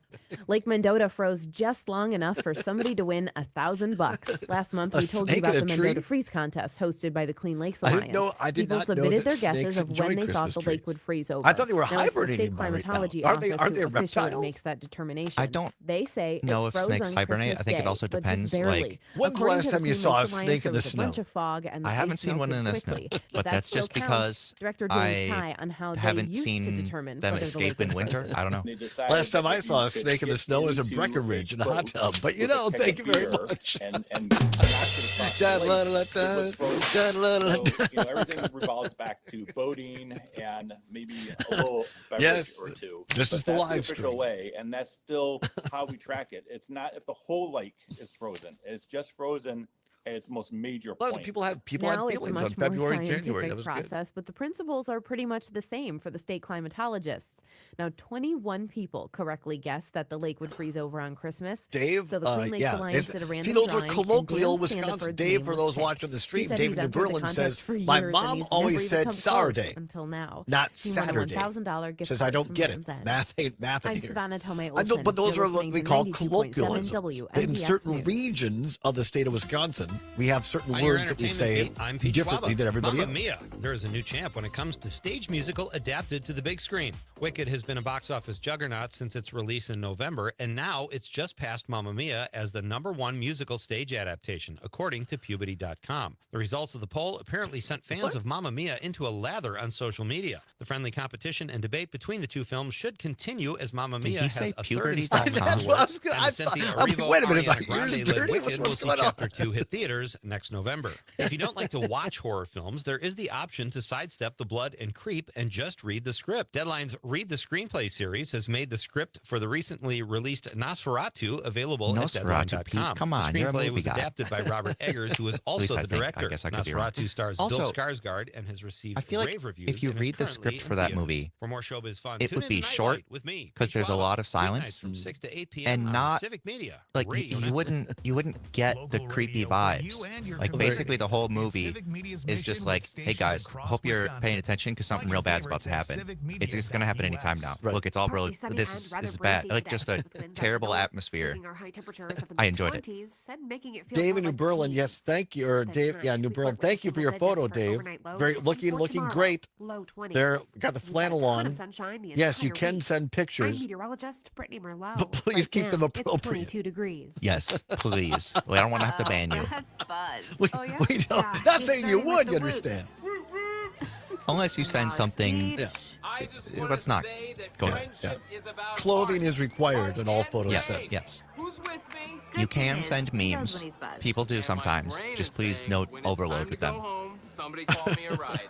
Love that guy. Me too. Know your buzzed warning signs? Call for a ride. One of when it's our time to go listeners, home. Cam in Buzz Appleton, driving likes to is send drunk memes. driving.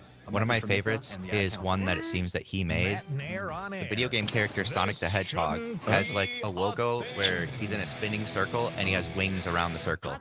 And he put Dom's face on there instead. Is it any good? And Jay, I'd it's like to answer simple that but effective. Yes. No. Have you ever had a hot soda in your life? Yes, they're terrible. You can also do apparently 80% eggnog and 20% Dr. Pepper.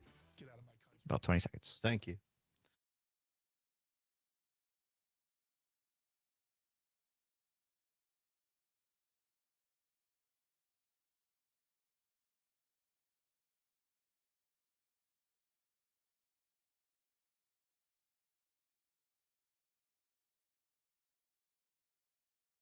We like some rock. We love Patron. We came to party rock. Everybody is on. Shots, shots, shots, shots, shots, shots, shots, shots, shots, shots, shots, shots, shots, shots, shots. Everybody! Welcome back to the Todd Allbaugh Show on the Civic Media Radio Network. 34 now, past the hour, 1 o'clock on Monday, January 6th, 2025. We're talking about Dry January, right? Yes, we will in a minute. So I thought that was an appropriate song. It's coming up in a bit. It's coming up. But first, are you a state park guy, Zommers? Have you been to many of our great Wisconsin state parks? I haven't been to a lot of them, but I've loved the ones I have. Yeah, they're great. Wisconsin State Journal, great story by Laura Schulte. Wisconsin State Park System celebrating a big milestone this year. 125 years since the opening of the first state park in northwestern Wisconsin, Interstate State Park. I did not know that was the first one, Interstate State Park. Good trivia question. By the way, I spent New Year's Eve back at Richland Center helping out with Triviathon there. Our friends Phil Nee, Chris Simonson, Joanne Krulotz, Ken Theed, all the great folks up there. Great community event, Triviathon, every New Year's Eve. That might be a question next year. What was Wisconsin's first state park? Interstate State Park. In this article, the Milwaukee Journal Sentinel says Missy Vandelet, the Recreation Partnership Section Chief, the DNR, said there would be a host of events starting on January 1st with the annual First Day Hikers. Already happened, of course. The hikers were held in a number of parks, but the signature hike occurred at Mirror Lake State Park in Wisconsin Dells. I've been to that one. Great state park. The guided hike included refreshments and attendees.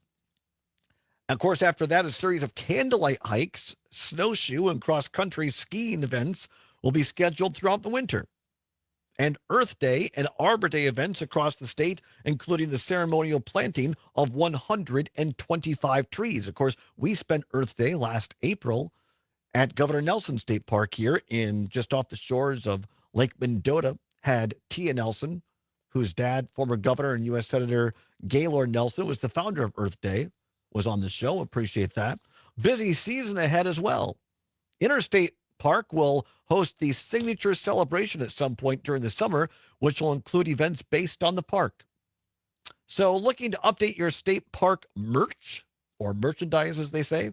They said new merchandise will be released this year to celebrate the anniversary, available in park offices starting in the spring. Also, many events will include giveaways. Now, don't forget, and this went unheralded, even though we talked about it. It used to be you'd buy your state park sticker, but it didn't align with the calendar year. Thanks to now former Republican State Senator Robert Coles of Green Bay, he authored legislation. Governor Evers signed it into law, and now our state park stickers match up with the calendar year. So you buy it, and it lasts all year long. It's a great deal, by the way. Growing up as kids, Mom would take my sister and I to the state parks. Great economical way to have a wonderful day with the entire family any time of year. They're open. I think that's the other misnomer. People think that all the state parks close for winter. No, that is not the case. Let's see here. Vandelay said that she wasn't sure that Wisconsin was the first state to create a system to protect special areas at state parks, but it was one of the first. She said, with John Nolan's idea of the park system itself, we know we were on one of the earlier systems out there. So that's kind of exciting. John Nolan was a famed landscaped architect and city planner who advocated for the state park system and helped establish state parks across the state. And of course, the Causeway, as they say, in my opinion, the most beautiful, whenever I have visitors that come to town, I always try to make sure that we come into Madison on John Nolan Drive, better known to locals as the Causeway, because you're going in off the Beltline or whatever, and then you have Lake Monona there to your right, and you have the bay to your left, and you're going across this kind of a little bit of a, I guess, technically a causeway. You have water all around you. You have the beautiful Monona Terrace Convention Center, designed by Frank Lloyd Wright, and the Capitol City behind that. It's a beautiful drive, especially at night or at sunset into Madison. As long as there's no nearby construction, because then they don't call it the Causeway, they call it hell on earth. Any other time, it is gorgeous. Thank you for bringing the wet blanket to the party, Aaron. I need to start leaving those at home. Yes, because they're redoing it, right? They're getting ready to redo it because it does need to be updated. So for the next couple of years, it's going to be a little congested at times. But when it beautiful. gets done, it's still going to be very nice. But John Nolan was a big state park type of guy. What's your favorite state park? 855-752-4842. 855-752-4842. You can also text us on the Civic Media app. We'd love to hear from you. I know we have a lot of listeners that are really into the state parks, and I love that about our listeners. Going back and looking through some of these are kind of interspersed with our what's worst. So give me a second here. But yeah, what's your favorite state park? 855-752-4842. 855-752-4842. Great. Here's one listener calling in. I believe this is Len in Madison, saying, I love Newport State Park in Door County. Official day sky park, or dark sky. Oh, it's an official dark. That's from Denise. I'm sorry, Madison on WMDX. So that's fantastic because we don't talk about this nearly enough. Light pollution, right? A lot of cities, lots of new buildings, lots of construction, lots of big box stores put in bright lights. And I grew up in a rural area in southwest Wisconsin. My grandparents were dairy farmers. And one of my favorite spots on earth was up behind the house on the farm at the middle of the darkest of night when there was a new moon and you could look up and you could see the Milky Way. You could literally see the swirl and the stars on a clear summer night. And we don't realize, in Madison, you look up and you see a couple of stars. But you don't really see the sky unless you get to a place like this at Newport State Park in Door County. And it's an official dark sky, so that it's deemed that it's far enough away from city urban lighting that you can actually see the true sky. There are other places as well, but that's another. You go camping or whatever, and you can see the actual sky. The sky. Mark, listening in Prairie du Sac on WMDX, says I get my sticker included with my patron's license for hunting or fishing. Well, there you go. Thank you, Mark. It's another thing. You buy your patron's license. You get the state park included, the sticker. You just put it on your car, your vehicle. Good all year long. Dave in New Berlin says, here's a view from atop East Bluff at Devil's Lake. Devil's Lake, very popular for this part of the state right around this area. Mark in Prairie du Sac also saying, on state parks, I spent many fun days growing up at Pedicin State Park. Learned to swim at that park in Interfalls Lake, and in college cross-country skiing on the trails there. See, another great example of things you can do at state parks: swim, ski. What's your favorite state park? 855-752-4842, 855-752-4842. Sean, listening in Richland Center, one of our great UPS drivers out there listening to us on WRCE in the RC, says, used to have a UPS route in Cassville. Oh, see? Like taking my lunch break at Nelson Dewey State Park, although Wyalusing is probably my favorite. Been to both of those. It's absolutely fantastic. That's one of the, having a life in politics for so many years, campaigning and also just holding office hours, you're reminded how many wonderful places in this state there are, and you wouldn't normally get to them if not for a job like that. Also a UPS driver, right?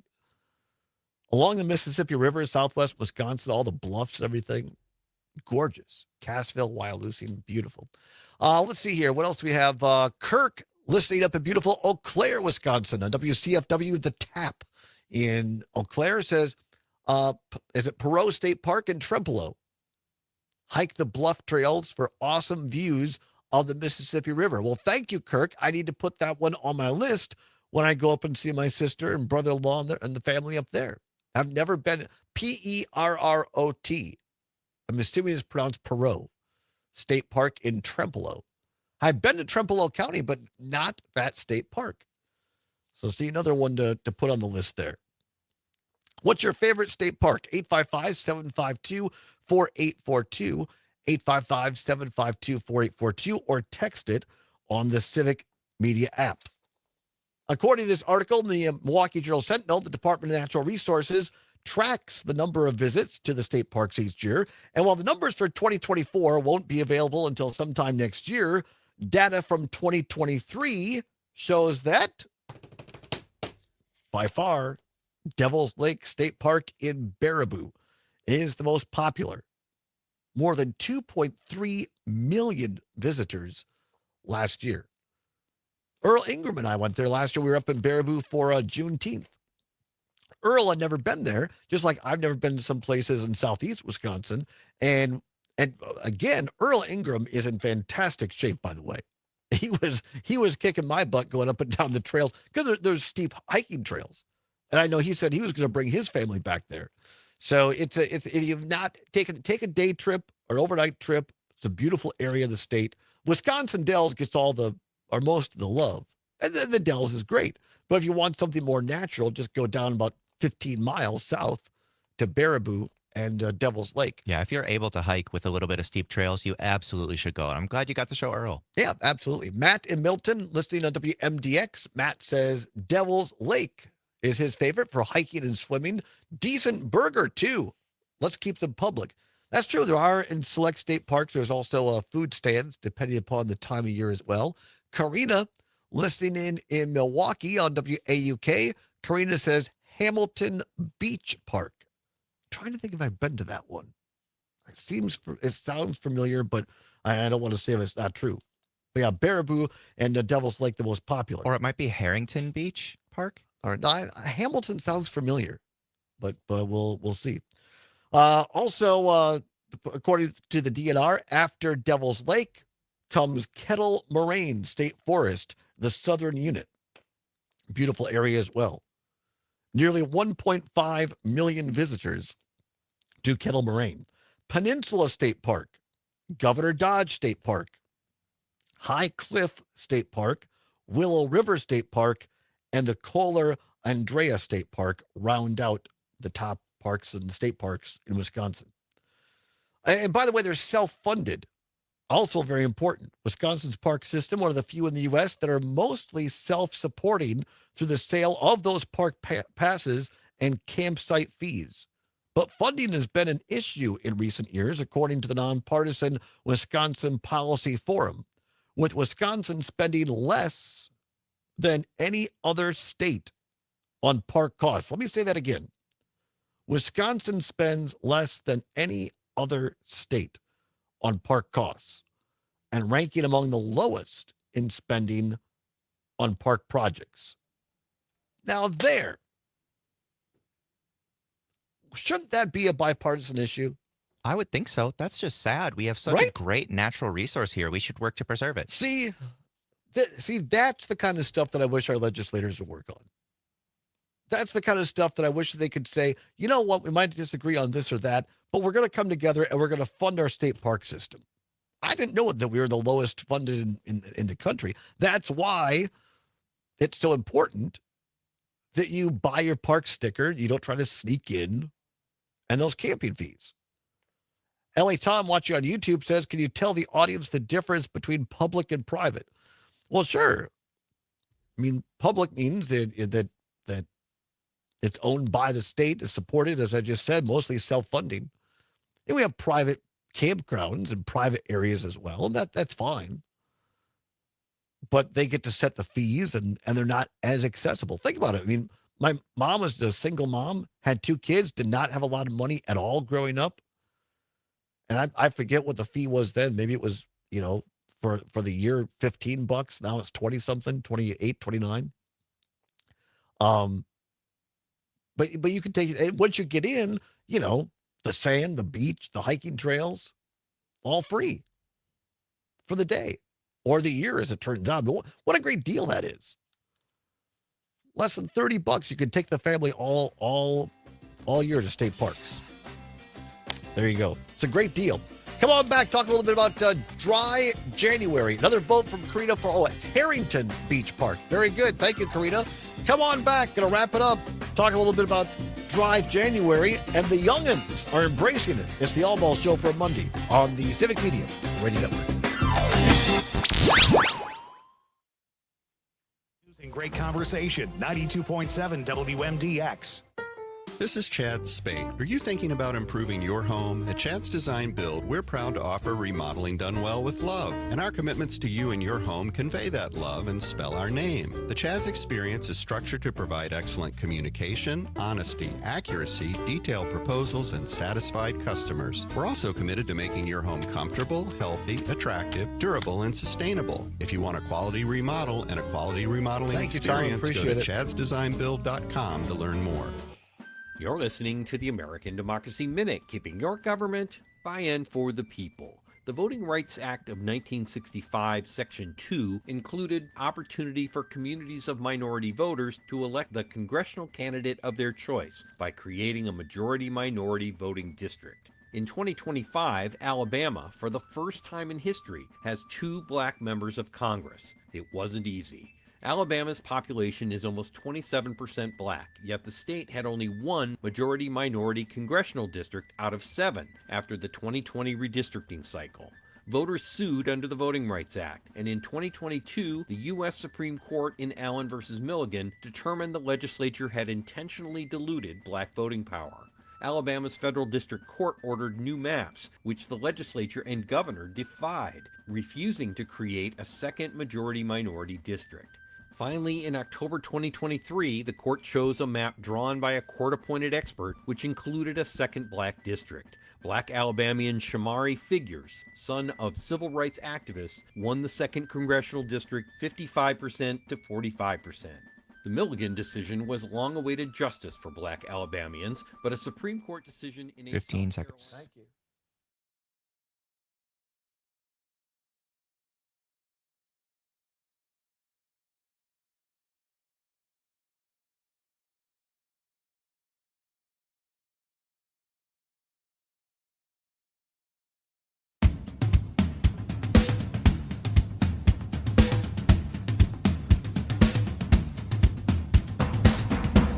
Welcome back to the Allbaugh Show on the Civic Media Radio Network, where it is now 9 before the hour of 2 o'clock. At the top of the hour, CBS and ABC News, followed by some weather and sports, and then Maggie Dawn of the Maggie Dawn Show in to take you into the next 2 hours from 2 until 4, followed by Dom Selvia from 4 until 6, Pete Schwaba and Nightlight at 7 o'clock, at 6 o'clock, and then later on, Rick Smith Across America and Native Roots Radio.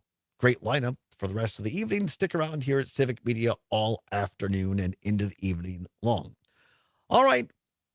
As the new year begins, many people are focusing on their resolutions with Dry January.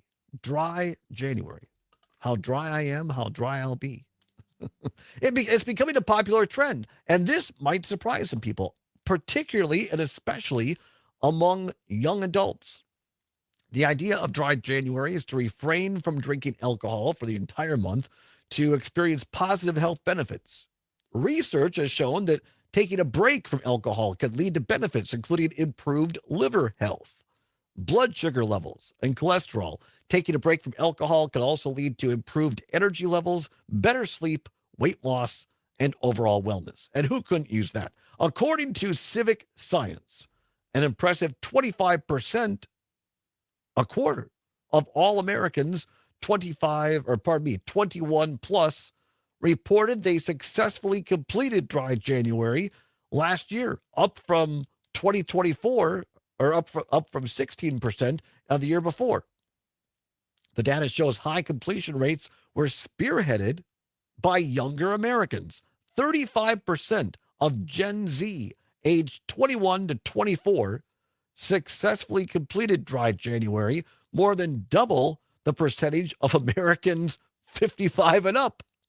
That's my generation. Boy, that sounds weird to say. Only 14% of my generation was able to complete a dry January. On the other hand, 25% of Zommers of your generation. How about that? Why is that? I don't know. I'm going to guess You're not TikTok. doing it, but you think TikTok? I think TikTok, because I've Really? seen it become a thing on there where they'll be like, I'm doing dry January. Get ready with me. We're going to not drink alcohol. Here's some fun mocktails you could do instead. Well, that's great. And I agree. I don't know why I did a mocking tone of voice. I didn't mean to mock it, because go for it. But I think you raise a good point. Those people, those TikTokers, how do we know they're really doing it, or they just want the likes? We don't. I'm if it gets other people to do it- like, doubting. I don't know why. But I think it's a great thing. I think so too. I drink, even though I make a lot of jokes about it, I drink, I would say I drink in moderation. There are lots of days or even weeks that go by I don't have anything at all. But, I don't know. And I've said this before on the show. There have been points in my life, not recently, where I've, been pretty down. I'm like, I'm just going to get a bottle of wine, finish it off, and pass out. And I get like a glass and a half in, and then I just fall asleep in my chair. I'm not a good, and it's the good thing, by the way. I'm not like a good depressed drinker. I don't drink to get drunk, or don't drink to numb the pain. For me, it's about the taste. It's a nice bottle, not expensive, but just a nice bottle of wine, a nice craft brew, a nice mixed cocktail. And I drink more when I'm around friends or whoever as a social thing. I don't go home and just same here. Get sloshed. I make drinks pretty strong. Do you? Yeah. But it's because I like how they taste. It's like, if you're using nice liquor, why not? Or if you're making a mixed drink, for example, Sure. why not taste it? Article says, as dry January continues to gain popularity, the number of people participating is expected to reach even greater heights this year. What you brought up, I think, is really good, because I know people in my life that just don't drink for whatever reason, and good on them. I think it's really important that you support that. All of us support you in the general sense. And yes, and there's been stores and bars and places here in Madison, I know other parts of the state, Milwaukee, where mocktails have become a huge thing. Like, you're paying $12 for a mocktail, and it doesn't include any, mocktail means it doesn't include any alcohol. But the complexity, they make, homemade syrups, like a cucumber syrup or whatever. That's a lot of process, and so they charge, close to the same price. Dave in New Berlin says, it feels good to know that I'm helping to keep the guy at the liquor store employed. Well, there's that too. Tom, L.A. Tom, watching on YouTube, says, if I drink to get drunk, it's always when I'm in Wisconsin. We are known for that. Yeah, sadly, right? Drink responsibly. No, I think it's true. Most of us in Wisconsin could stand to drink a little bit less. I think it's like anything else. Everything in moderation, right? Article says, as for why Gen Z is drinking less, a report from Time Magazine pointed to several factors. Young adults are less interested. Why they're less interested in alcohol? There's been a change in alcohol's social reputation and how drinking culture is viewed. Really? I did not know that. Well, I mean, if you think about it, you watch old movies, and everybody is like, you walk in the house, you have your decanter of whiskey. Right. New movies, it's just not part of culture in the same way as it used to be. Now, see, that's very interesting, because I hadn't thought about that, but you're right. I mean, I used to watch Dallas all the time. First, the Ewing living room on South Fork, JR, Bobby would walk in, JR, can I fix you a drink, Bob? You're right. You're right about that. So good on Gen Z. Good for the younger generation for realizing you can have a dry January. For all those participating, good luck. Keep it up. Stay healthy. Great show today. Appreciate everybody being here. Tomorrow we'll have Luke Mathers. Some Tuesday Tangents with Luke. Maggie Dawn is next. This is Todd Allbaugh saying, oh, look, Jesus is calling us again. He called us earlier in the show. I thought it was Jesus. And I said, this is, wow, what did I do now? No, it's just Jesus. It was a wrong number, and he's calling back. Whatever you're fighting for, whatever you believe in, keep banging your drum. We'll see you tomorrow.